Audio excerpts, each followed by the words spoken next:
in policies that are there already. Honorable judges, ladies and gentlemen, every child can learn.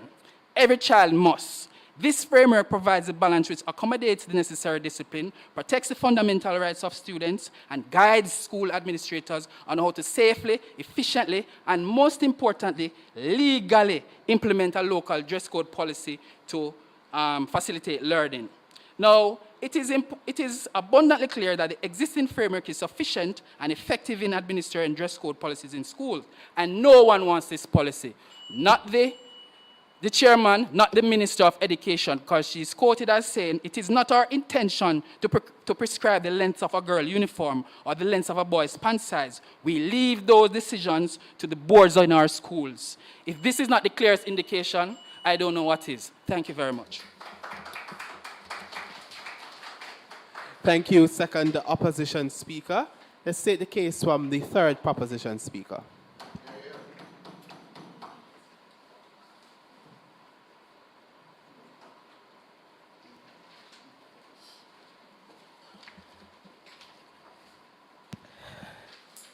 Good morning, everyone. My worthy opponents they came up here this morning and they told us that this framework is so great. But I would like to ask a question. If the framework is so great, why is there non-compliance? My opponents also mentioned 3 of our top schools, but we are not interested in only 3 schools. We are interested in representing every school. If every child must learn, as our opponent stated, then why are children being locked out of schools? I will proceed with my speech. I continue to stand in solidarity with my colleagues in supporting this moot. After the presentation made by my fellow colleagues, would our opponents really stick to their current stance on the matter being discussed here this morning? My worthy opponents, your ministry is the lead policymaker of the government. Have you not seen? Have you not heard? Do you not know? Do you need to be reminded of how policies have worked for you in the past? Just refresh yourselves of the financial instructions and the public procurement policy, how they have worked for you. These policies have increased compliance, standardization, uniformity, transparency, and accountability. With this current framework regarding the dress and grooming policy framework, please tell me, my worthy opponents, where is the compliance? Where is the accountability? Where is the transparency? And where is the standardization and uniformity? Over the years and in recent times, there has been many calls for this policy. In a recent Observer article dated September 13, 2022, lawyers suggest clearer dress code policies for school. 2 lawyers were of the view that more feasible policies for school dress code could eliminate the threat of any possible legal issues.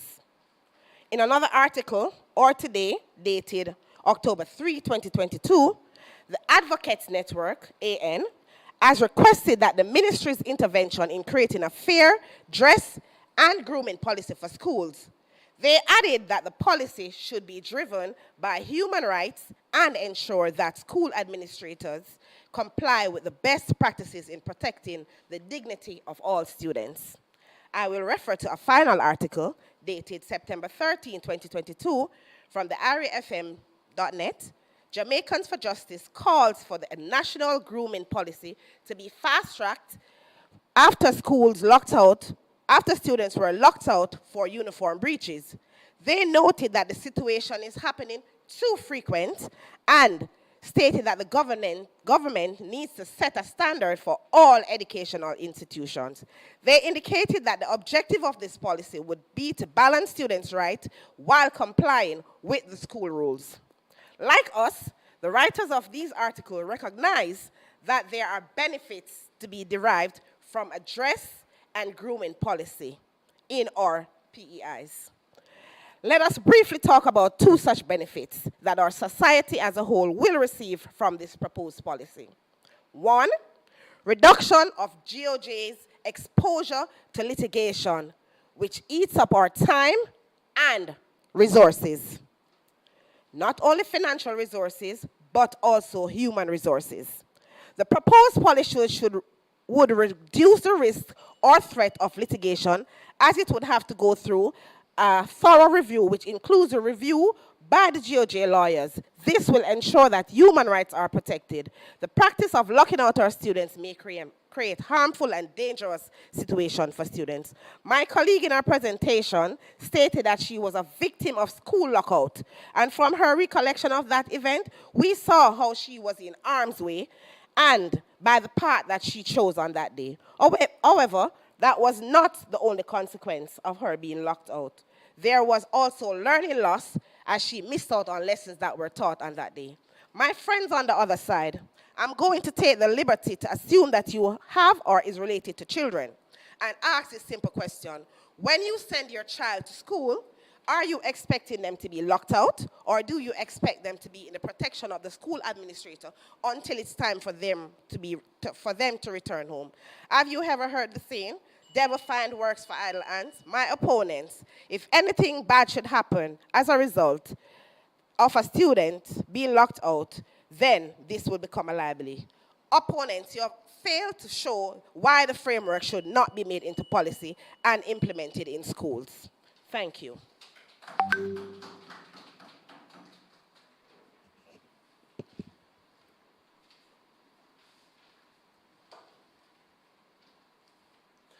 Thank you, third proposition speaker. Let's take the case from the third opposition speaker.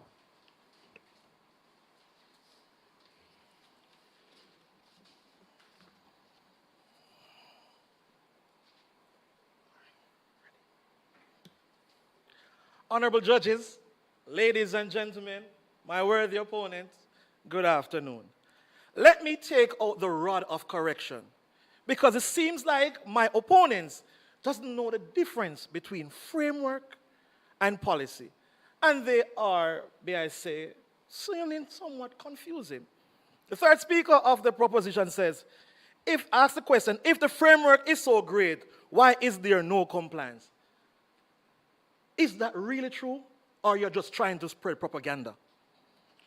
You said that the Ministry of Finance is a leading policymaker in GOJ, and that's why we stand on an informed and a strategic level to tell you that although we are the leading policymakers, in this case, a policy is not necessary because the framework fills all gaps. Locking out of students? Yes. We are not denying that this has happened before.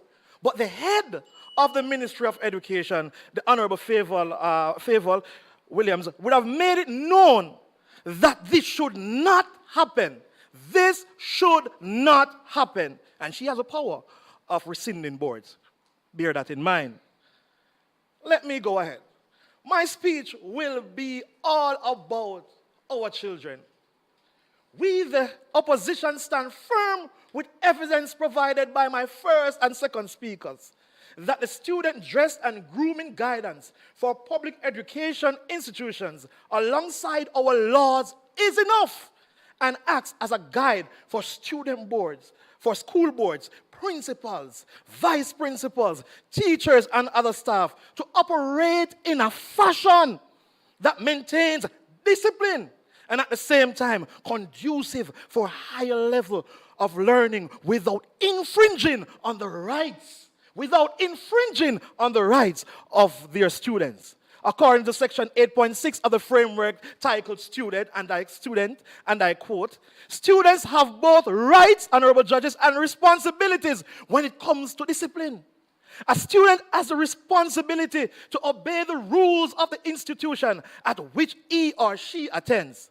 A student has a right to appeal to the principal and, if necessary, the board if he or she feels victimized or otherwise unfairly treated. End of quote. Not accepted. Ladies and gentlemen, isn't this the type of school guidance we desire for our children? Fellow opponents, rather than wasting your time on creating a policy, If you want to help our children guarantee the right to a good education and not be turned away for their hairstyle, then amend the legislation and let each breach by public schools be an offense. If you want to help our children, then provide free, competent legal assistance to chasten school administrators who breach their students' constitutional rights. Our children need injunctive relief so they are not stopped from learning. If you want to help our children, call for an increase in the PATH program's budget. A recent RGR article stated that an additional $1 billion was pumped in the PATH program, which daily lunch rate was increased from an average of $120, range between $150 to $250 for infant to secondary schools. Is this a joke? If you want to help our children, then provide more nutritious lunches. The Prevention Institution reports that children who consume unhealthy food can have trouble concentrating, become easily fatigued or irritable, or likely to face difficulties in learning, which can lead to behavioral and social problems. If you want to help our children, call for an increase in security officers in schools to assist in the fight against gangs infiltrations and maintaining discipline. If you want to help our children, have more special education teachers and guidance counselors in schools. Children in high schools are going through hormonal challenges that may manifest as long hair, tight pants, or the short skirt. They need guidance. They don't need to be locked out. Mommy, daddy, auntie, uncle, honorable judges, this framework alongside the Constitution of Jamaica is enough. This framework alongside the Child Care and Protection Act is enough. This framework alongside the Education Act and our courts is enough. Honorable judges, a one-size-fits-all national policy is not the answer, will never be the answer, because the answer already exists, which is the framework. I thank you.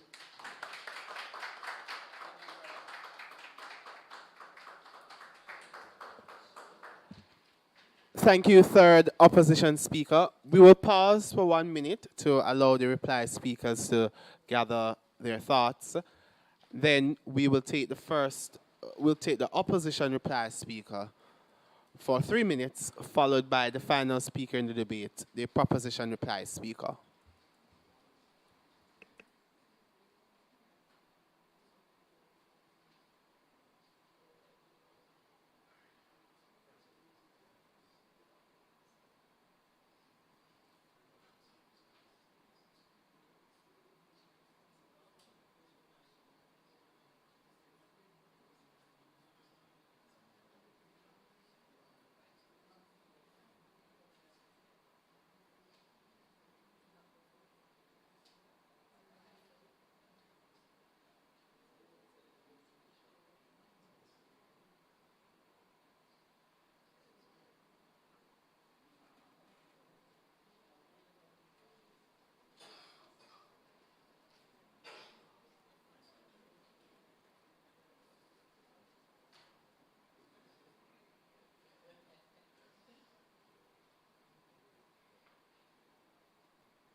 Thank you. 1 minute has elapsed, and with that, we'll take the opposition reply speaker.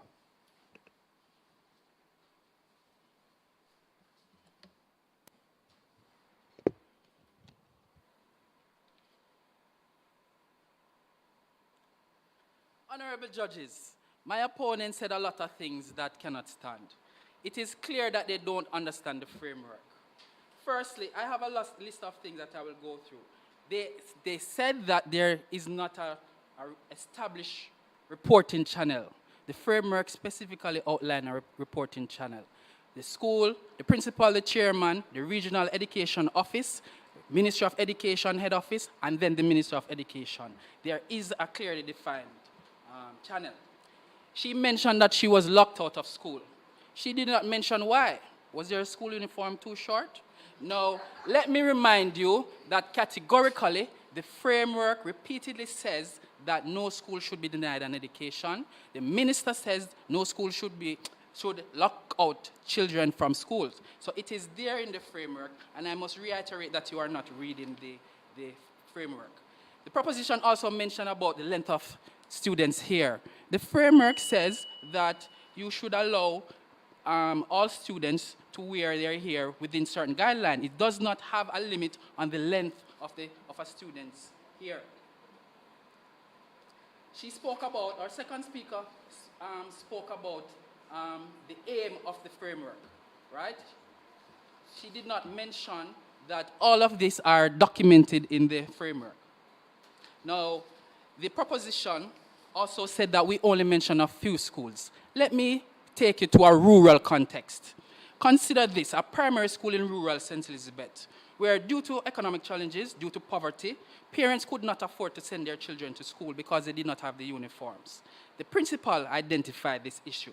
And what he did, he realized that there are hand-me-down uniforms available to the students. So he said, we are going to allow children to wear whatever uniform they can put their hands on and come to school.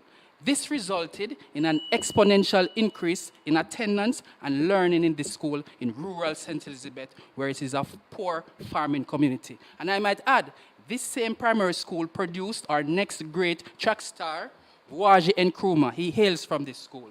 Ladies and gentlemen, it is clear that our opposition, our AGD, tried to tie financial management with school management, the third speaker. Now, let me say, I recommend that you leave policy management to the expert, the Ministry of Finance. Do not hurt yourselves. The framework, policy management does not equate to school management. And the framework speaks to all the applicable laws, all the conventions, United Nations conventions. It speaks to all of them and how local policies are to be made to conform with all of these policies. Ladies and gentlemen, I am Pedro Garvey. This is the Ministry of Finance, and we rest our case. Thank you very much.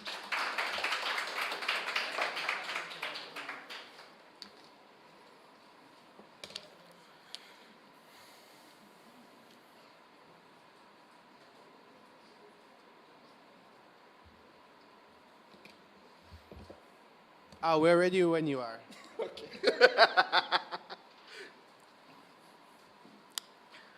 Opponents have drawn for the rod, but them very wrong in the correction. They have stated that the framework works and all we're spreading is propaganda. All right. Under this great framework that they have proposed, pants too tight, boy get kicked out of school. Here, get out of here. Here no abide by the school policy, boy get kicked out of school. Attorney writes to the Dunrobin Primary School after meal sent home guard regarding his hair, kick out of school. And Uno say the framework work? Uno just say that the Ministry of Finance employs policy, not framework. So why Uno believe in our own saying? Uno should have framework, not policy. You are stating that we don't know the difference between a framework and a policy. A framework is guiding. We are stating that we have guided these schools for some time, and children are still being deprived of their rights to learn, their right to security, their right to freedom from discrimination. We're done with that now. We are now mandating the public schools to say, we don't want to not guide it no more. We are telling you that keep the children in schools and abide by their rights. You mentioned programs like PATH, and the security officer must keep them safe. How them are going to do that when they pick them out the door? How can you implement these policies to no one? My opponents, you are creating a farce. We agree that the students answer to the school board's policy. But what policies are the school boards answering to? You as the parent are draw the rod and you're not correcting it. We need something to hold you accountable by if you are to hold the students accountable. All the students must follow you and abide by your policy. When you abiding by this framework and still are breaking rules, when you say the framework guiding by, come on, my opponents. We need mandation. We're not guiding anymore. We are demanding that you abide by the standards. And we're not talking about some schools. We're applying it to all schools nationwide. We don't want some to abide by the standards. We want all schools to be under one standard and under one ruling that will bring us forward. Thank you.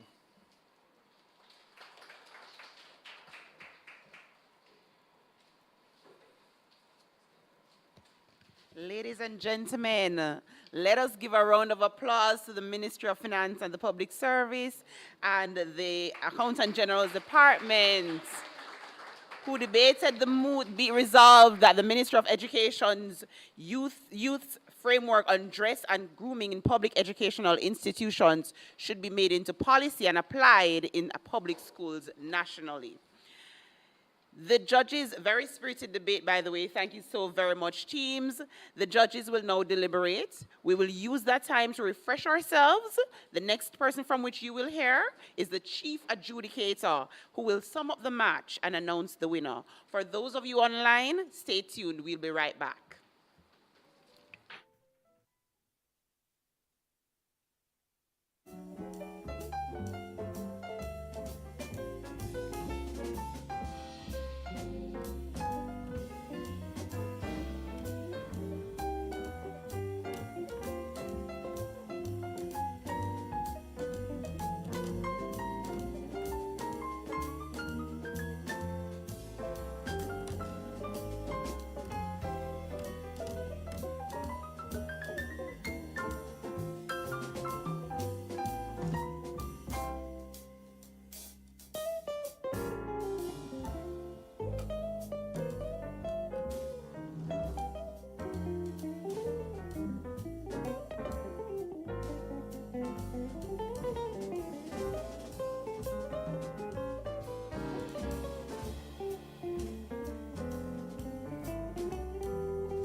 and gentlemen, we had an interesting debate a while ago, and it was clear for the panel to decide who would have won this debate at the end of the speeches. Let's talk about what has informed our decision as to the team that has won. We will begin with the major overarching clash in the debate that we thought took up a lot of time in the debate that perhaps was not the most substantive issue that should have come out of the debate. We will tell you who wins on that clash, and then we will proceed to talk about the other significant clashes in the debate, and then the team that wins on those clashes, and then use that as the basis of our the basis of our assessment in this debate. What is a major clash that we got? We saw a debate extending on a framework versus a policy. Proposition identifies for us that there is an existing framework that guides how public educational institutions are allowed to craft their dress code policies. Proposition highlighted that there are inadequacies and weaknesses in those policies, in as much as what we see happening in schools now is that children are being locked out. We heard a contestation to that from opposition. Opposition identified, well, the framework is not weak, as you have identified. The framework is actually quite strong, in as much as what you are seeking to safeguard, not locking out students, is already outlined in the framework. On that particular clash, we think that opposition would have won that clash. I think that opposition, the panel rather, thought that opposition would have proven sufficiently that on the matter of locking out students, there is not a significant distinction between the framework and the policy.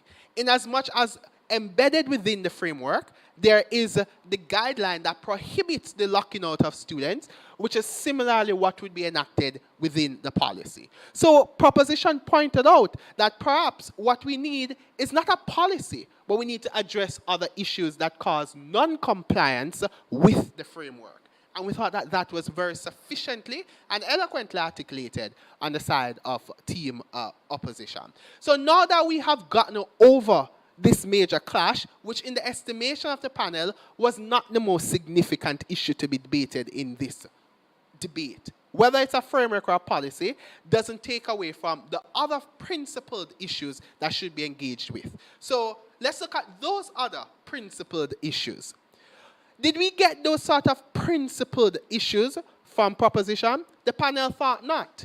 The panel thought that proposition did themselves an injustice by simply seeking to narrow the problem with this framework to just being locking out of students. The panel thought that there are more significant issues to be engaged with outside of just seeking to ensure that children are not locked out of school.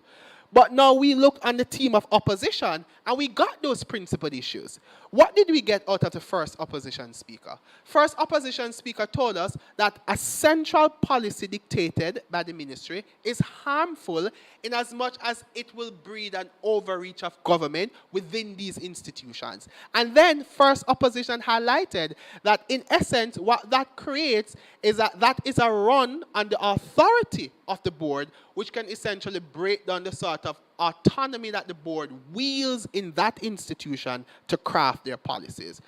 That, albeit not developed sufficiently, because I would have wanted, and the panel would have wanted to know, why should we care that the autonomy of the board is being reduced? However, it was not contested by proposition. So at the end of the debate, it stood. And we think that that did not augur well for proposition, because had that argument been responded to, then it would have given you a greater leeway in this debate. But again, we had to credit it to opposition. Beautiful, but should have been developed so that we understand why we must care about the autonomy of the board. Let's move to the other issues. Opposition pointed out to us that it is not just the fact that government will be overreaching. It's the fact that there are idiosyncrasies within these institutions, that the cultural differences essentially makes it unsuitable for a central policy to be laid down by the government, by the ministry. Again, we got no contestation to that idea from proposition. So at the end of the debate, that argument from opposition would have stood and would have stood firmly, ladies and gentlemen. But then the debate went further on the issue as to the sort of ownership structure of institutions. Opposition highlighted that in some public educational institutions, ownership is shared between the government, faith-based institutions, etc. And that it becomes problematic when a central policy is laid down that doesn't take into account the faith or religious idiosyncrasy of that particular institution. Again, we did not hear a contestation to that idea from proposition. But I'll tell you, a final argument that aided us in making the decisions to the team that won was this sort of idea that came out of third opposition, that non-compliance with the existing dress code is because of the socio-economic conditions that, in essence, would have caused persons not to be able, or children not to be able to satisfy or comply with these dress codes. We didn't get a contestation to that idea, and a contestation could have been proffered to that idea. So again, at the end of the debate, we thought that it was the opposition team that dealt substantively with the principled issues that the motion or the moot was about. So in that regard, ladies and gentlemen, against that background, the team that has won this debate is a team from the Ministry of Finance and the Public Service.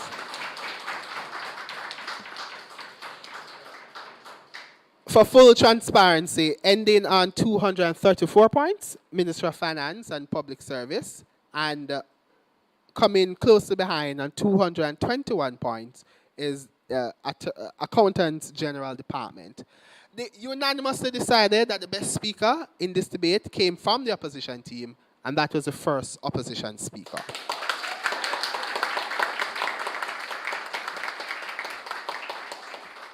Ladies and gentlemen, thank you for tuning in, and that is the end of today's match.